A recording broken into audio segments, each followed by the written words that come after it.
వేసవిలో ఓవైపు వేడి ఉక్కబోతలు మనల్ని ఉక్కిరిబిక్కిరి చేసేస్తూ ఉంటాయి. పైనుంచి బాణుడు కాల్చేసే కిరణాలు, కింద నేల నుంచి ఎగిసే సెగలు మన శరీరాన్ని ఉష్ణ కూపాల్లాగా మార్చేస్తూ ఉంటాయి. మండిపోయే ఈ ఎండల దాటికి మనలో చాలామంది నీరసం నిస్సత్తువులతో కూలబడిపోతూ ఉంటారు.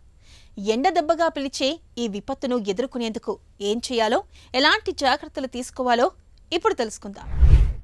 సమ్మర్లో ఉన్న one of the commonest factors ఏంటంటే exposure to lot of heat. ఇది జరిగినప్పుడు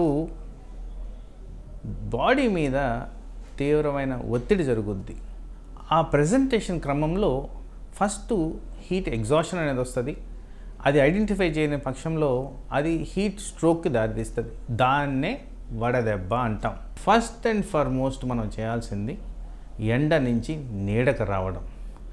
ఆ నీడ అనేది వీలైన పరిస్థితుల్లో ఎయిర్ కండిషన్ రూమ్ ప్రిఫరబుల్, చెట్టు నీడ ఫైన్, అది కూడా లేకపోతే గొడుగు పట్టుకోవడం, లేదు ఉన్న పరిసరాల్లో క్లాత్ కానీ స్ప్రెడ్ చేసుకొని దాని కింద ఉండడం అనేది ఇంపార్టెంట్. ఏ విధంగా అయినా కానీ ఎండకి ఎక్స్పోజర్, ఎండ తాకిడికి అవాయిడ్ చేయడం అనేది important first and foremost.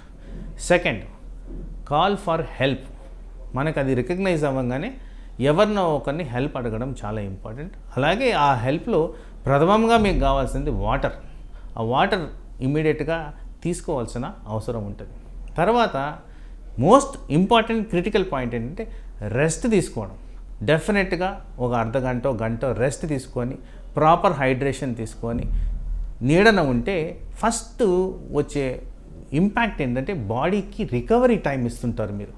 Just simple సొల్యూషన్స్తో మనము ఇది సీరియస్ కాన్సిక్వెన్స్కి దారి తీయకుండా కాపాడుకోవచ్చు. సో ఒకవేళ దీన్ని గ్రహించకపోతే అది హీట్ స్ట్రోక్కి దారితీస్తుంది. హీట్ స్ట్రోక్ అనేది చాలా సీరియస్ కండిషన్.